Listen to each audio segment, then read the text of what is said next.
You may have heard we have a new definition from Johns Hopkins. That's right. If you are a lesbian, this means you are a non-man attracted to non-men. What does that mean? Does it in any way define anything to any person? It quite literally doesn't. Okay, the actual definition of a lesbian has always been a female attracted to a female. And gay could refer to males or females who are homosexual. But typically, LGB was lesbian, gay, bisexual. Because lesbian, women and women, gay, men and men, bi, either or. But now they're saying that you're a non-man attracted to a non-man. And let's try this one. Ben Shapiro says they're squirrels now. Because squirrels are not men, and they're attracted to non-men. That means lesbian applies to squirrels. Oh, magnets are also lesbians. Because magnets are not men, and they're attracted to not men. You see how this is gone? And then there's also there's the gravitational force, which I believe is a component of space-time, which is also a lesbian. Because we, as mass, are attracted to gravitational forces. Therefore, whoa, wait a minute. This means everything is a lesbian except men. Okay. Obviously, they weren't referring to physical attraction in the fundamental forces, but you get my point. If they're going to be as vague as non-men attracted to non-men, they would need to say sexually and emotionally attracted. But in this regard, you could just basically say anything that in any way engages in any kind of reproduction that is not a human male is a lesbian. That's ridiculous. Well, here's the opinion piece from Piers Morgan. He says, until yesterday, I mistakenly assumed a lesbian was a woman who was sexually attracted to other women. Certainly, all the lesbian women I've ever known have labored under that massive misapprehension. After all, they put the L in LGBTQ. But it turns out we've been wrong all along. Johns Hopkins in Baltimore, regarded as one of the world's best medical and scientific hubs. No, Piers, not anymore. Decided this week to unilaterally redefine the word to be more inclusive. In its official online glossary of LGBTQ terminology, it said a lesbian was a non-man attracted to non-men. It explained, while past definitions refer to lesbian as a woman who is emotionally, romantically, and or sexually attracted to other women, this updated definition includes non-binary people who may also identify with this label. Non-binary people? What about furries? What about people who identify as dragons or ninjas? Like mystical spirit ninjas that aren't human or something. Whatever. Here we go. J.K. Rowling is chiming in. She says, man, no definition needed. Non-man, formerly known as woman. A being definable only by reference to the male. An absence, a vacuum where there's no manness. You know, I see things like this and it makes me wonder about where we all go. Where everything is going in this crazy world.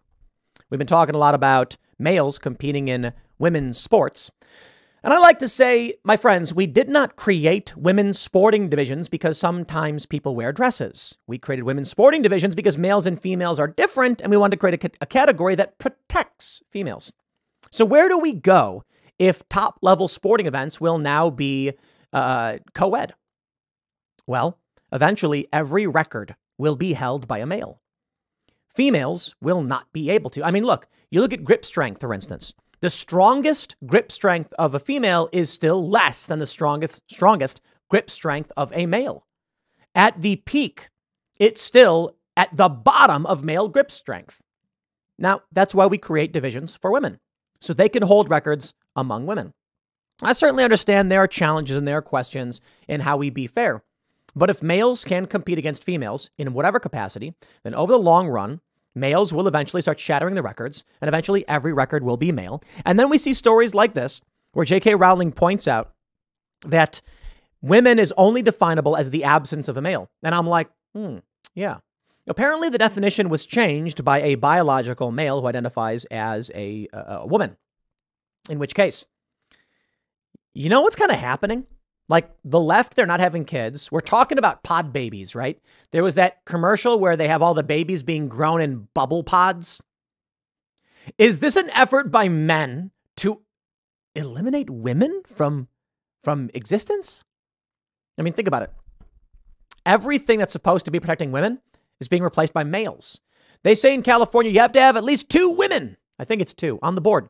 Okay. Well, now you just get a guy to say he's a woman and you're done. So now that protection's gone. If we create female sports, but then we can just identify, well, that's gone. Now we're saying outright in the definition, males can be lesbians. Well, okay. That definition's gone. So I just imagine this future where it's like, I want you to imagine this. And many of you are going to be like, no, don't do it. But like imagine walking down the street and every single person everywhere is just a guy, except some of them are guys in suits and some of them are guys in dresses. That feels like where it's all going. I know I'm kidding, by the way. But like when they start talking about creating the weird bubble pod baby things, it's like, are y'all trying to get rid of women? Just want a society of nothing but males. And so you'll have dudes and then you'll have dudes who identify as female. There's a story we were tracking down at Vice back in the day that we were trying to figure out how to do. So there's this mining town. Allegedly, I mean, this is the story, the legend as it was told to our producers. There's a mining town in South America where it's high in the mountains. And the men have to go up there for months at a time so that they can do the work, bring back money and resources for their family. But because the air is so thin, they don't bring women and children up there. It's just the men who are acclimated to the lower oxygen content. But then there's a problem. The men who are up there for months, well, they ain't got no ladies. So what happens? Some of the men professionally dress up as women to engage in adult activities with other men. And that's what I think when I see all of this stuff. That story I once heard. And they said, how can we get there? We never tracked that story down. I don't know if anyone's ever done it, but that's the legend. Male prostitutes in drag masquerading as women to service men because they're away from their families and women can't go that high in the mountains. Or it's not so much that women can't do it. It's that the men there are acclimated to the low oxygen content. And so they would need to find prostitutes who are female and have a higher hemoglobin count so they can transport the oxygen through their bodies and function at the higher altitudes. Instead, a guy just puts on women's clothing and then, services the other men. They found a way to replace women and they all seem quite happy about it. Not really, but, that's what I think about. J.K. Rowling is right to be upset. It's just another change in eliminating women. I love this. If non-man is in the definition and gay man is in the definition with the word man, the fact that they can extract woman from this shows they view man as default. I remember hearing this from lefty activists, that the default human is a female. And it's just plumb not true. There's no default human. Humans, male and female, share characteristics. The argument the left made, these lefties were like, and it's like a feminist trope or whatever, is that all babies start off as female but then change to male. And it's like, you could literally make the same argument that all babies start off as male but then change to female. The argument they make medically, I guess, is that the initial construction of the body is like nipples, which men don't need and stuff like that. And I just think that's silly. To say that either male or female is the default position is just stupid sexism. Men are not default. Women are not default. Men are stronger, faster. They can jump higher. They can fight bears. They're better at survival independently. Well, certainly that should be the default, right? Because a strong, capable, and independent, no, they can't have babies. Okay, well then women who make life and, have breasts they should be the default. Well, no, because they also can't have babies without a man. And so there it is. I guess the argument the feminists were making is that you can clone a woman with XX chromosomes, but you can't clone a man, or like something like that. Like, I don't know. None of it really makes sense. It's all just sexist tropes from everybody who's angry at everybody else. And it's all just a whole bunch of jealousy, greed, pride, lust, etc. It's all these 7 deadly sins bundled up together. In the long run, these are the kind of things that are not diverse or inclusive. Calling a lesbian a non-man attracted to a non-man is not inclusive of anything. Or I should say, to be honest, it's inclusive of literally everything. They're just breaking the system, breaking down language, and making literally no sense. Well, we can't live this way. We live in a world of logic and definitions. And if we want to build things and structure things and actually live a better life, we have to know what we're talking about.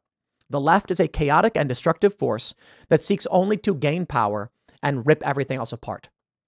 It is the malevolence. I'm not saying all of the people on the right are good. There's balance in everything.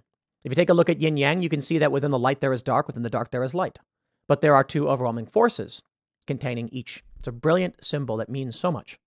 And that's really what we're dealing with. A chaotic and destructive force on the left that seeks to rip apart what we have built for no real reason. I'll leave it there. Next segment's coming up at 1 p.m. on this channel. Thanks for hanging out, and I'll see you all then.